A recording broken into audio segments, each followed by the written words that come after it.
transparency. If members of this committee or other members of Congress want information, the doors are open. I've spent many years litigating against NIH and its sub-agencies, HHS and its sub-agencies, NIH, CDC, FDA, on FOIA issues, trying to get information that we, the taxpayers, paid for, and oftentimes getting back redacted copies after a year or 2 years of litigation. That should not be the case. And if Congress asks me for information, you will get it immediately. Thank you. Thank you. Senator Cantwell is next, but until settlement within the auspices of Health and Human Services, I think this may surprise people, but that's actually the responsibility of HHS, the Office of Resettlement Relocation.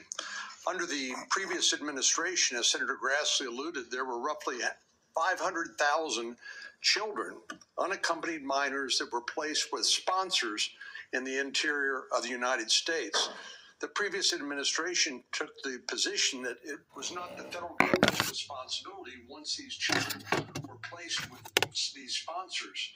But the New York Times and a series of investigative stories pointed out that tens of thousands of these children, when they tried to follow up and find out how they were doing, whether they were going to school, whether they were being trafficked or abused, there was no answer. And they took the position it was not their responsibility. So I look forward to working with you to find those children and to make sure that they're not being abused. Millions of Americans are experiencing mild to moderate mental health and substance abuse issues, yet many struggle with timely and effective access.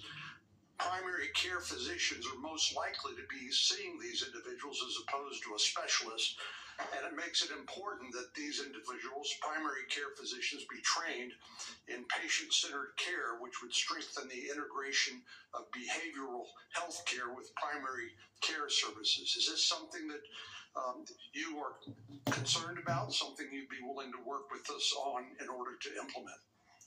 Yes, Senator. Let me just reassure you that President Trump has personally spoken to me about locating those 300,000 children who disappeared over the last 4 years. I don't think anybody has a fully accurate number, but it's hundreds of thousands, I agree.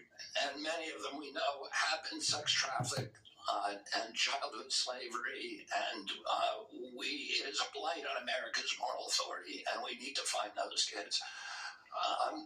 In terms of addiction services and substance abuse services, this is a priority